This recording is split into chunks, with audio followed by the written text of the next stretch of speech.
अस्सलाम नाज़रीन। मेरा नाम है मोहम्मद अली और मैं ऑस्ट्रेलिया से पॉडकास्टर के साथ आपके पास हाजिर हूँ। मेरे साथ आज पाकिस्तान में मियाँ ताहिर साहब और मियाँ खलील साहब, हम आपके साथ काफ़ी दिन के बाद हाजिर हुए हैं। और लेकिन पाकिस्तान में इस दौरान में काफ़ी सारी डेवलपमेंट भी हुई। वो क्या किसी ने कहा है कि तेरे मुंसिफ हो जहाँ, दारो रसन हो शाहिद, बेगुनाह कौन है इस शहर में कातिल के सिवा। अब पाकिस्तान में तो हर तरफ जो है वो कातिल जो है वही सबसे ज्यादा मोहतरम है। आम आदमी जो है वो बेचारा हर तरफ मुश्किल में है। बहरहाल, अब देखते हैं कि जो हमारे पिछले चीफ जस्टिस थे, जो एक दागदार मीरास के साथ चले गए, और वो उनके बाद जो आने वाले चीफ जस्टिस हैं, उनके ये 13 माह जो हैं ये कैसे गुजरते हैं। पाकिस्तान के हालात तो ऐसे ही हैं कि इस दौर के अंदर पाकिस्तान के तकरीबन फौज के 17 लोग जो हैं वो चीफ बने। इस दौरान में तकरीबन दुगने वजीर आजम 32, और अदालत के चीफ जस्टिस वो भी तकरीबन 29। तो इस हिसाब से अब देखें क्या होता है, आगे की रिवायत बदलती है नहीं बदलती। पाकिस्तान के जो अदालतों के दागदार माजी हैं उनमें जो हमारे बड़े बड़े नगीने हैं, और इन नगीनों में जस्टिस मुनीर हैं, इरशाद हसन खान हैं, जस्टिस साकिब निसार हैं, जस्टिस मौलवी मुश्ताक हैं। बड़े बड़े हीरे हैं, और इन हीरों को तराशने में हमारे बहुत सारे पॉलिटिशियन भी शामिल हैं, जर्नल्स भी शामिल हैं। तो अब देखें ये नया जो अब हीरा है ये क्या करता है, इसकी रोशनी जो है ये कैसी होती है। तो हम इस इब्तदाइये के साथ मियाँ ताहिर साहब के पास हाजिर होते हैं, उनसे पूछते हैं कि जनाब आपके ख्याल में जो हमें क्या तवक्कात रखनी चाहिए, और हम क्या सोचें, क्या पाकिस्तान के लिए कुछ हालात बेहतर होंगे नए चीफ जस्टिस की आमद के बाद। जनाब मियाँ ताहिर साहब। मोहम्मद अली साहब, आपने बैरून मुल्क होने का खूब फायदा उठाया है और जिस तरह का इब्तदाइया दिया है वो आप ही दे सकते हैं।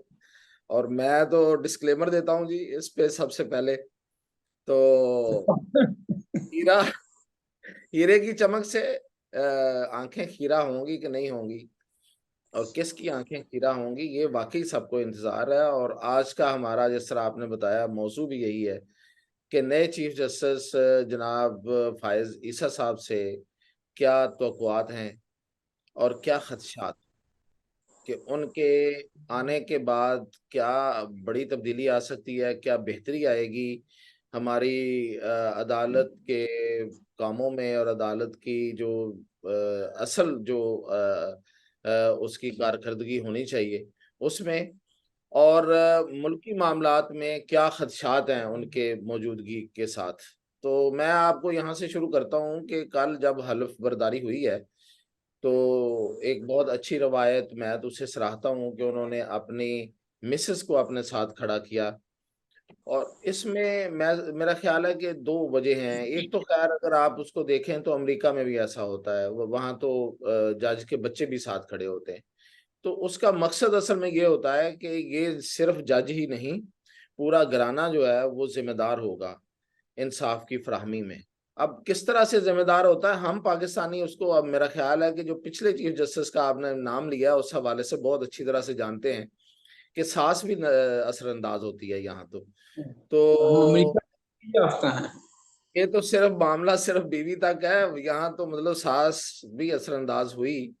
तो मेरे कहने का मतलब कि चीफ जस्टिस ने जो अपनी मिसेस को साथ खड़ा किया, ये पैगाम था एक शायद कि अब ये मेरा साथ देंगी। और दूसरा ये कि इन्होंने मेरा साथ दिया और नो डाउट उन्होंने बड़ा सफर किया अपने शौहर के साथ, उनकी जजी की वजह से, वो जज होने की वजह से उन्होंने जो सफर किया उस फायज ईसा ने वो इक्वली बल्कि उससे ज्यादा शायद सरीना ईसा ने सफर किया कि उन्हें अदालतों में पेश होना पड़ा, अदालतों में जाके सफाइयां देनी पड़ी। इल्तिजाएं करनी पड़ी और रो रो के इल्तिजाएं करनी पड़ी। अगर आप वो सारी प्रोसीडिंग्स देखें तो वाकई बड़ी खौफनाक है इस हवाले से। ये नहीं है कि मैं ये कह रहा हूं कि किसी जज की मिसेस को जवाबदेह नहीं होना चाहिए, लेकिन इस अंदाज में किया गया वो किसी को भी नहीं होना चाहिए। तो मतलब ये एक बड़ी मिसाल थी, तो उन्होंने उसको सामने साथ खड़ा किया है। अच्छा, अब आते हैं अगली तरफ कि अब आइंदा जो उनसे तवक्कुआत हैं वो क्या है। तो तवक्कुआत में देखें जी, पहले नंबर पे तो जो उन्होंने केस फिक्स करना था वो उन्होंने कर दिया है। जो सबको तवक्को थी वो था supreme court practice and procedures act, क्योंकि इस पे उन्होंने खुल के अपना इजहार कर दिया था, अपना नोट जारी कर दिया था, जिसको सुप्रीम कोर्ट की वेबसाइट से उसी वक्त हटा भी दिया गया था। बहरहाल जिन तक पहुंचना था, जिन लोगों तक, हम तक यानी कि, और हमारे जरिए अवाम तक पहुंच चुका था, जिसमें उन्होंने ये कहा था कि कोई कानून जो पार्लियामेंट पास करे उसको सुप्रीम कोर्ट खत्म करने का इख्तियार रखती है, जाहिर है, लेकिन वो एक इख्तियार का मतलब ये तो नहीं है ना कि आप with the stroke of the pen आप उसको फारिग करेंगे। जाहिर है उसको सुनेंगे, उसके बाद उस पर फैसला करेंगे, आर्गुमेंटेशन होगी। लेकिन उन्होंने कहा कि किसी कानून को सस्पेंड नहीं किया जा सकता, यानी कि मुअत्तल नहीं रखा जा सकता। कानून होता है या नहीं होता। तो अब कानून की ये हालत थी कि वो कानून था भी और नहीं था, यानी कि मुअत्तल था। तो ये जो हालत है ना कानून की, ये हमारी आइन में कहीं मौजूद नहीं है। इसकी आइन कोई इजाजत नहीं देता कि कोई कानून मौजूद हो और वो मुअत्तल हो, और वो भी सुप्रीम कोर्ट ऑफ पाकिस्तान उसको मुअत्तल कर दे। तो इस पे उनकी रिजर्वेशंस थी, इसलिए उन्होंने आते ही उसकी, आज इस वक्त जब हम बैठे हुए हैं तो उसकी प्रोसीडिंग शुरू हो चुकी हैं। उस केस की फुल कोर्ट बन गया हुआ है। फुल कोर्ट उसकी 15 जजेस पे मुश्तमिल है। वो इस वक्त समाअत कर रहा है और इसकी नशरिया को डायरेक्ट नशर किया जा रहा है। उसकी जो प्रोसीडिंग्स है, पीटीवी के कैमरे शामने लग गए हैं, आप देखते हैं कि वो किस हालत में सामने आता है। लेकिन सो फार जो ऑर्डर्स हुए हैं वो मैं आपको बता रहा हूँ। तो कैमरे लगे हुए हैं, अभी प्रोसीडिंग शुरू हुई है या नहीं हुई ये मैं फौरी नहीं बता सकता। एक तो ये। अच्छा, अब इस के बाद बहुत से केसेस बंदयाल के वैसे ही खत्म हो जाएंगे, क्योंकि देखें उस कानून में ये कहा गया था कि एक तो बेंच किस तरह बनेंगे, और दूसरा ये कि पार्लियामेंट की तरफ से पास किए गए किसी कानून को अगर सुनना है तो वो 5 जजेस से कम जज नहीं बैठ सकते उसमें। तो ये तो 3 जजेस बैठे थे और 3 में से 2 ने उस कानून को गलत जाना, यानी तरामीम जो मैं बात कर रहा हूँ, नैब तरामीम वाला, तो उसको गलत जान के उन्होंने उसको फारिग कर दिया। तो ये जब अगर ये supreme court practice and procedure act जो है, ये शाम तक इसकी प्रोसीडिंग होने का आज तवक्को है, जिस तरह से कल कहा गया था कि आज सारा दिन इस पे प्रोसीडिंग्स होंगी। इसलिए भी जरूरी है कि जस्टिस मंसूर अली शाह बैरून मुल्क जा रहे हैं और अटॉर्नी जनरल भी एक केस के सूरत में की वजह से बैरून मुल्क जा रहे हैं। तो आज ही इस पे हियरिंग होना है, और अगर आज हो जाती है और इसकी सस्पेंशन एटलीस्ट खत्म हो जाती है और ये कानून वापस अपनी हालत में एक्टिव हो जाता है, तो फिर इस कानून के तहत जो नायब तरामीम वाला कानून सुना गया वाला केस सुना गया था वो चैलेंज होगा और वो खत्म हो जाएगा। यानी कि वो इस लिहाज से खत्म होगा कि वो इस एक्ट की खिलाफ वर्जी के तहत बंदयाल साहब ने उसको सुना। बंदयाल साहब ने तो खुली, आपको पता है कि खिलाफ वर्जियां की हैं अदालत में बैठ के, और ये एक नहीं है, और बहुत कुछ है, उनकी तो हिस्ट्री है, उस पर एक अलहदा प्रोग्राम बनता है और लंबा प्रोग्राम बनता है, किसी वक्त करेंगे। और अच्छा, अब आगे आते हैं जी कि इसके अलावा जस्टिस फाइज ईसा, हाँ मैं बता रहा था कि कल जब हलफ हुआ है तो वहाँ पे हमारे आर्मी चीफ भी थे और डीजीआई भी थे। तो आर्मी चीफ से तो जस्टिस फायज ईसा की अच्छी बेहतर मुलाकात हो गई। डीजीआई से को बहुत ज्यादा गर्मजोशी से मुलाकात नहीं हो सकी। तो एक दूसरी बात ये कि आगे केसेस उनके सामने जो आने हैं, जो उनके वो जो खदशात हैं हमें कि क्या होगा मुल्की सियासत के हवाले से। देखें, जस्टिस फायज ईसा की जो शोहरत है और जो हम उनसे तवक्को करते हैं वो ये है कि वो कानून के साथ चलने वाले हैं और बुक को ज़्यादा तरजीह देते हैं, यानी कि आइन को ज़्यादा तरजीह देते हैं, और देनी चाहिए जिस तरह का उनका बन चुका है अब तक का तशख़्ख़ुस। तो उसके तहत उनके सामने सबसे पहले आना है अभी इलेक्शन का केस, कि इलेक्शन कब फिक्स होंगे, इलेक्शन कब होने चाहिए। तो एक तो ये बड़ा चैलेंज है उनके लिए, और इससे भी बड़े चैलेंजेस और हैं। वो है जो इस वक्त बंदयाल साहब एक काम अधूरा छोड़ के गए हैं, और जानबूझ के छोड़ के गए हैं, और मेरा ख्याल है कि उन्होंने वो अपनी तरफ से बारूदी सुरंग लगाई है जस्टिस फायज ईसा के लिए। वो है फौजी अदालतों का केस, आर्मी कि एक्ट। कि वो जो फौजी एक्ट है, अपना सॉरी आर्मी एक्ट है, उसके तहत केसेस सुने जाने चाहिए और या नहीं सुने जाने चाहिए। तो वो केस लगा हुआ था, अब वो जस्टिस फायज ईसा के लिए छोड़ गए हैं। एक तो ये सबसे बड़ा चैलेंज होगा, और दूसरा है official secret act. Official secret act बड़ा खौफनाक है। मेरा ख्याल है कि मैं शायद उस पर मजीद बात भी ना कर सकूं, इतना खौफनाक है। तो ये जो एक्ट है, इसको ये भी चैलेंज होगा, डेफिनेटली होगा, और जस्टिस फायज ईसा के सामने होगा, और जस्टिस फायज ईसा इसको किस तरह से लेके चलते हैं।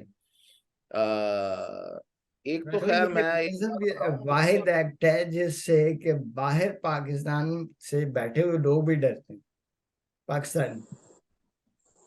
अच्छा, तो ये देख लें फिर, आपने मतलब अब बता दिया है कि इसीलिए हम भी इस बारे में, वो क्या कहते हैं, मुशाजरात में पड़ते ही नहीं है। इसके ये इतना खतरनाक एक्ट है कि इसकी बात करना ही है जी।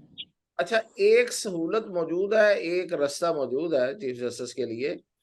वो इसी supreme court procedure and practice and procedures act ने दिया है उन। वो ये है कि आपने खुद तो बेंच, मतलब चीफ जस्टिस ने खुद, यानी कि अपनी हैसियत में एक बंदे ने तो बेंच अब नहीं बनाना, तो 3 से 4 सीनियर जजेस होंगे, और 3 सीनियर जजेस में ये हैं, और उसके बाद जस्टिस एजाजुल एहसन है। और वो इक्वली वो है बर्डन शेयर करेंगे।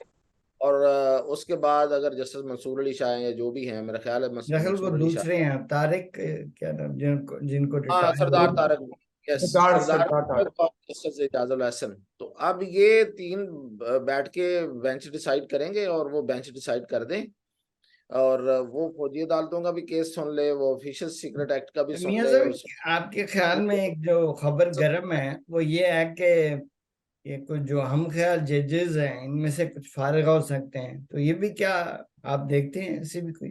अच्छा, उसी में मैं बात कर रहा हूँ कि कुछ लोगों के लिए तवक्कुआत हैं, कुछ लोगों के लिए खदशात हैं। अब कल जब हलफ हुआ तो हमारे बंदों ने ये बताया कि वहां पे जस्टिस मुजाहिर अली अकबर नकवी भी साइड पे खड़े थे, हाथ बांधे हुए। तो उनसे किसी ने पूछा कि जनाब क्या हालात हैं, आप क्या तवक्कुआ है आपको? तो उसने कहा, ऊपर इशारा किया कि बस अब तो अल्लाह ही है।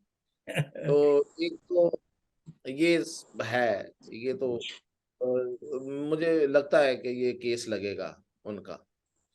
3 केसेस जो हैं वो जस्टिस एजाजुल एहसन और बंदयाल और मुनीब, एक और मुनीब, शायद जस्टिस इनके मुनीब खिलाफ अख्तर। जो हैं सुप्रीम वो जुडिशियल काउंसिल में पेंडिंग है। वो पेंडिंग है। लेकिन वो सुना है कि सरदार तारक जो सीनियर जज हैं वो वापस कर रहे हैं, वो उनको हेयरिंग के लिए रिकमेंड नहीं कर रहे।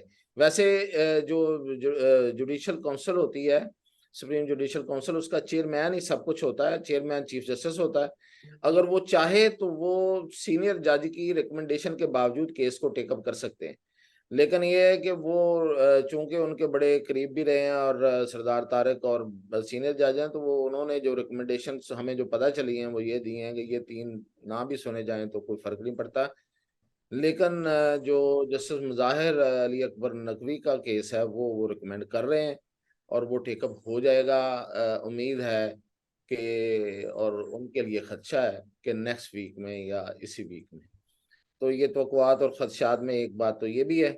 और दूसरा सबसे बड़ा चैलेंज, तीसरा वो ये है कि जजेस की तकर्री अब होनी है। हाई कोर्ट के जजेस की तकर्री तो शायद इतना बड़ा इशू नहीं होता, वो भी जस्टिस फायज ईसा की सरबराही में जो कमीशन है उसी ने करनी है। लेकिन सबसे बड़ा इशू होता है सुप्रीम कोर्ट के जजेस की तकर्री। तो हाई कोर्ट में जो जजेस की तकर्री है वो तो शायद इस महीने या अगले महीने में हो जाएगी, लेकिन सुप्रीम कोर्ट के जजेस की तकर्री शायद अगली हुकूमत आने पर हो। अच्छा, इसमें जो फायज ईसा हैं वो अक्सरियत में नहीं है। इसमें गवर्नमेंट जो है ना वो बड़ी अहम रोल किरदार उसका होगा, क्योंकि एक तरफ जस्टिस फायज ईसा है और साथ उनके जस्टिस एजाजुल एहसन है। अच्छा, दो जो जज होते हैं, जो चीफ जस्टिस होते हैं हाई कोर्ट्स में, उसमें एक जस्टिस फायज ईसा के साथ है बज़ाहिर, जस्टिस आमिर फारूक हम कह सकते हैं, मतलब मैं कोई इल्जाम नहीं लगा रहा कि प्रो जस्टिस फायज ईसा हैं। और दूसरी तरफ जो भट्टी साहब हैं, अमीर अली भट्टी, लाहौर हाई कोर्ट जस्टिस हैं, वो उनका टिल्ट आपको पता है कि उनके नहीं है, हक में नहीं है। तो ये दो दो से बराबर है। इसमें अब होती है गवर्नमेंट और बार काउंसिल का एक नुमाइंदा। तो गवर्नमेंट इसमें मैटर करती है कि गवर्नमेंट किसको, यानी कि अटॉर्नी जनरल किसको उस वक्त सपोर्ट करता है जज मुकर्रर करने में। तो ये गवर्नमेंट के पास होगा बहुत लीवरेज, और वो लेंगे उसको, जाहिर है। और वो अब देखते हैं कि जस्टिस फायज ईसा इस मामले में, क्योंकि जजेस तकर्री बहुत बड़ा इशू है हमारे जुडिशरी में। जिस तरह के जज लाए जाते हैं और जिस तरीके से लाए जाते हैं, वो तो हमारी ना सिर्फ जुडिशरी बल्कि सियासत का भी तयन करते हैं, जिस तरह से हुआ है अब तक। तो ये बड़ा एक चैलेंज होगा।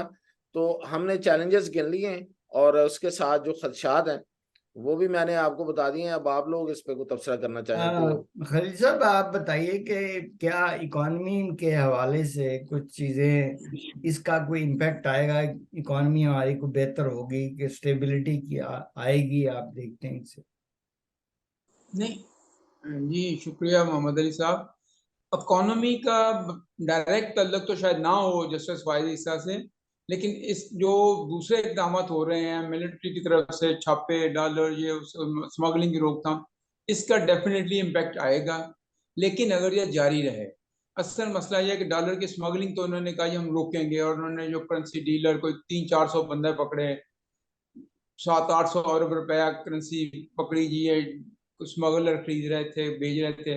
लेकिन असल मसला ये है कि करेंसी या डॉलर सरहद जो बॉर्डर पार कैसे करता है। बॉर्डर पे ड्यूटी होती है, फौज की होती है या रेंजर्स की होती है। अब इससे ये समझ से बाहर है कि करेंसी डीलर ने तो शहर में बैठ के, पेशावर में बैठ के स्मगलर को डॉलर बेच दिए। वो डॉलर लेके अफगानिस्तान कैसे पहुंचा, उस पर अगर पाबंदी लगी रही तो फिर तो डेफिनेटली इसका कोई लॉन्ग टर्म फायदा होगा, क्योंकि डॉलर जब सस्ता होगा उसका इम्पैक्ट हर तरफ आएगा, और ओवरऑल भी जाएगा, चोर गुजारी, खीरांदोई, सब पे असर आएगा कि भाई ये सस्ती हो रही है। तो ये पॉजिटिव है। और उसमें काजी फायद ईसा साहब का ये हो सकता है कि वो इस सिलसिले में हुकूमत को सपोर्ट करें, उसकी हिमायत करेंगे कि ये जो क्योंकि अभी पिछले दिनों जो एक इन्होंने स्मगलर पकड़े थे, करेंसी डीलर, रावलपिंडी में, पुलिस पे उन्होंने फायरिंग की है, उन्होंने, पुलिस ने उसको पकड़ा है, अदालत ने उसी वक्त, उसी दिन उनको ना पुलिस को रिमांड दिया ना उसको कुछ किया, जो जुडिशियल रिमांड पे भेज दिया कि इनको ये सेफ कर दिया। तो ये एक थोड़ा सा जुडिशरी की तरफ से प्रॉब्लम है कि अगर उनकी तरफ से काजी फायज ईसा साहब ये करें कि भाई मेरिट पे चलना है, और अगर वो गैर कानूनी या गैर मुल्क दुश्मन काम हो रहा है तो उसको उन्होंने सख्ती से रोकना है, तो फिर इसका डेफिनेटली उनका भी इसमें हिस्सा डलेगा इकॉनमी बेहतर होने में। लेकिन देखें, इसके लिए वेट एंड सी है। बाकी जो मियाँ साहब ने बात की थी कि उन्होंने मिसिस को साथ खड़ा किया हलफ में, बहुत अच्छा तासर गया है। लेकिन उस पर लोग, अब जो एक मखसूस तबका है, वो ये भी प्रोपागंडा कर रहा है कि काजी साहब ने एक्चुअली मैसेज दिया है कि इस खातून की वजह से आपने मेरे पर रेफरेंस दिया था, उसके खिलाफ उन्होंने कंप्लेन की, वो अब चीफ जस्टिस है, मैं अकेला ही नहीं हूँ, तो अब जो करना है कर लें। वो एक नेगेटिव इम्पैक्ट, वो एक मखसूस हल्का, आपको पता ही है, वो एक सोशल मीडिया पे ये चला रहे हैं कि ये जो एक्चुअली उन्होंने मैसेज दिया है कि भाई कर लो मेरा जो करना है। तो इसमें ये सारी बातें हैं। बाकी देखें, अब वही मेरा समझ क्या वेट एंड सी वाली बात है। जी जी। तो जी जनाब, मेहरबानी बहुत बहुत। हमें देखें जी, उम्मीद से पे दुनिया कायम है, हमें रखनी चाहिए उम्मीद कि अल्लाह ताला कायद साहब का आना जो है वो बेहतर करे पाकिस्तान के लिए। और ये उन जजेस की फहरिस्त में शामिल ना हो जिनका दागदार माजी है या मिरास है या तारीख ने उनको एक कूड़ेदान में फेंक दिया है। तो बहुत सारे जजेस हैं अब देखते हैं कि ये इनके लिए तो ये एक पुल ज़राअत ही है 13 माह, मेरे ख्याल से एक अच्छे आदमी के लिए तो डेफिनेटली बहुत ज्यादा है। अब देखने की बात यह है कि ये किसी बगैर दागे निदामत के इस पुल ज़राअत से पार उतरेंगे या नहीं। तो let's hope for the best जी। बहुत बहुत शुक्रिया आज की आपकी इस तशरीफ आवरी का। तो इंशाल्लाह हम अगले प्रोग्राम में आपके पास दोबारा हाजिर होंगे। अस्सलाम वालेकुम।